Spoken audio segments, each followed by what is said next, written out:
Forgot my little clicker. And so this is week 2 of a 5 homily series looking at our parish vision. You've got your newsletters in front of you, haven't you? Yeah, most of you. Well, if you look on the front page, you'll see our parish vision there.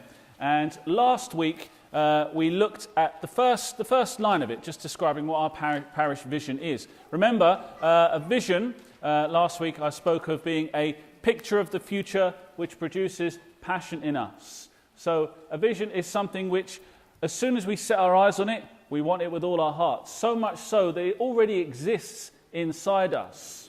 And so we'll do anything to go through it in order to realize the vision we have. Good example, Jesus' passion on the cross, winning all of us for himself. He was willing to go to death in order to save us. And so he did, and so the church was born.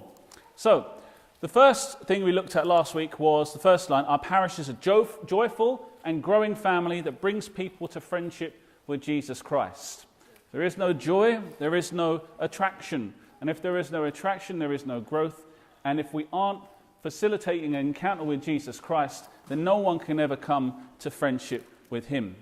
We're called to be a joyful Christian community, one that invites others to share in what we have. But even more than that, invites by attraction. Now, remember last week I said, if I'm preaching the good news with a frown on my face, no one's going to be interested. It's like when your nan makes you some food and it's rubbish, right? Yeah, and she says, "Do you like it?" And you're like, "Ugh," that kind of stuff.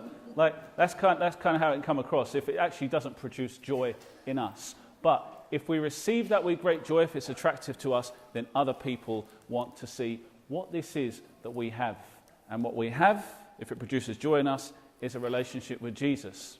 He is the one who converts. He is the one who transforms life. Our role is to facilitate an encounter with the one who transforms lives. So the second line, which is underlined in your newsletter, and I want you to take it away and think about it this week, is this. We are united in purpose to form disciples who transform the world. Now I want to look at one word of that, the most important word there, and ask a question. What is a disciple? What is a disciple? Well, if we go to, let me see if I got this right. Oh, there we go. If we go to the New Testament, where the word is used tons, because Jesus had disciples, he had his apostles, he had his followers. If we go to the New Testament, it comes up with this Greek word, mathetes, which means someone who learns or someone who follows. A disciple, a mathetes, is someone who learns, someone who desires to learn, who follows a teacher.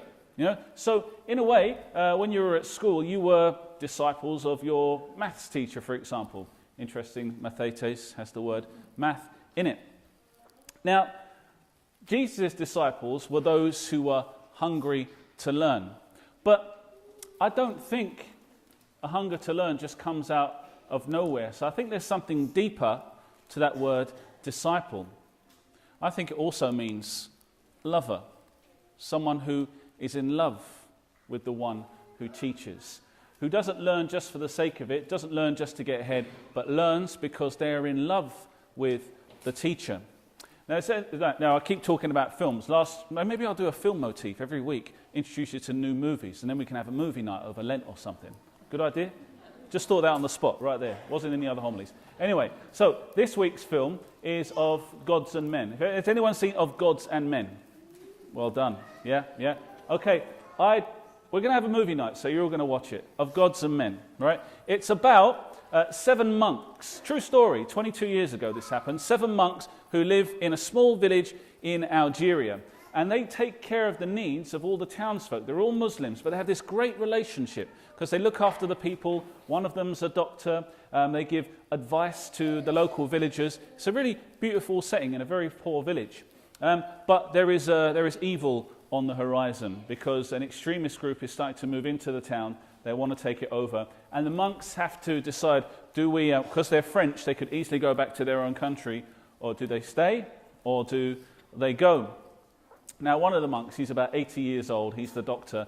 One day, he's giving spiritual advice to a 16-year-old girl. And this 16-year-old girl is in love for the first time. or rather she has strange feelings around a boy that she likes. And so she asks the monk, she says to the monk, what does love feel like? You can imagine a 16-year-old, what does love feel like? And he begins to describe the feeling. It's like a rush in the heart. It's kind of a feeling you get when you see a person and all those wonderful things that we can probably identify with. And she asks him, she's very precocious 16-year-old. She says, have you ever been in love?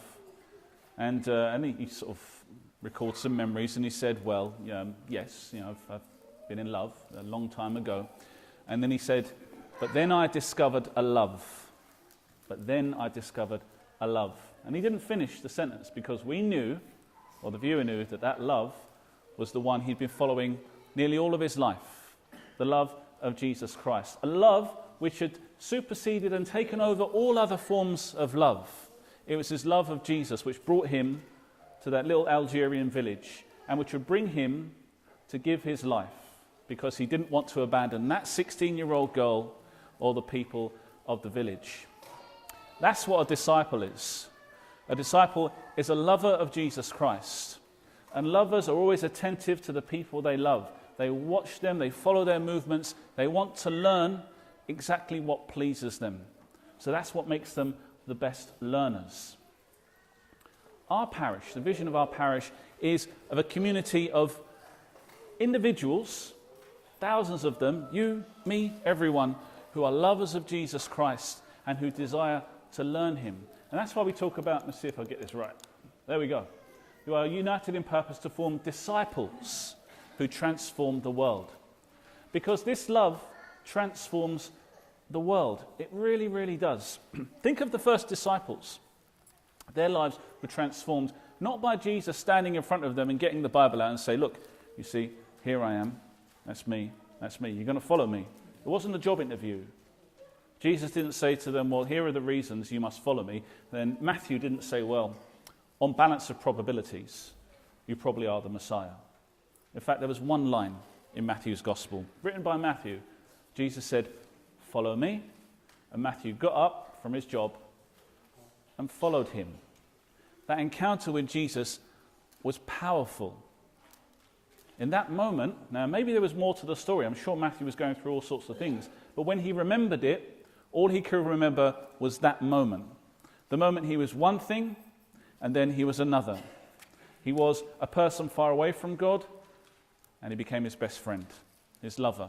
And he spent the rest of his life following Jesus. That's the kind of community that we're called to form. That's the kind of community that we're called to be. And it all rests on our action. All rests on what God does with our action. Last week we talked about the importance of being an invitational parish. Now, judging by the size of the congregation this week, well done. Looks like it's worked.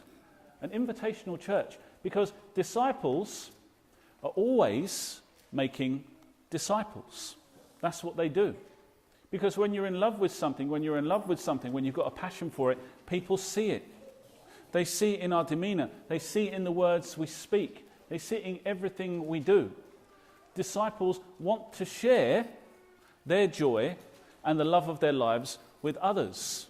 Love makes us generous. It makes us turn out to the world. That's what we're committed to forming here. To be an invitational church is to be a church of disciples. And disciples make disciples. All the time. Think of after Jesus rose from the dead. After he rose from the dead and the Spirit descended down upon the apostles, they were out of that door. They couldn't do anything else but to speak about the one they loved. And people didn't say, well, we'll think about it for 5 minutes. 3,000 were converted on the first day because they said, we want what you've got. That's what our parish is called to be. To not to rest in what we have, but rather to follow the one we desire, to where he wants to lead us, to consummation in his love, in the embrace of the Father. That's what we're called to be. It makes more sense to me, that command which we hear in Deuteronomy and in the gospel repeated by Jesus. There's something about it, when I hear it, I kind of don't get it, and yet it stirs a kind of a passion in me. Hear, O Israel, or listen, O Israel, the Lord your God is one God, and you shall love the Lord your God with all your heart, with all your soul, with all your mind, and all your strength. That's passion. That was produced in anyone who took the step to follow Jesus. That's what made a disciple. Today, and every day, we are called individually and as a parish family to be a disciple, to lay down everything before the feet of Jesus, to put him first, and in putting him first, place our brothers and sisters who don't know him first also. Amen.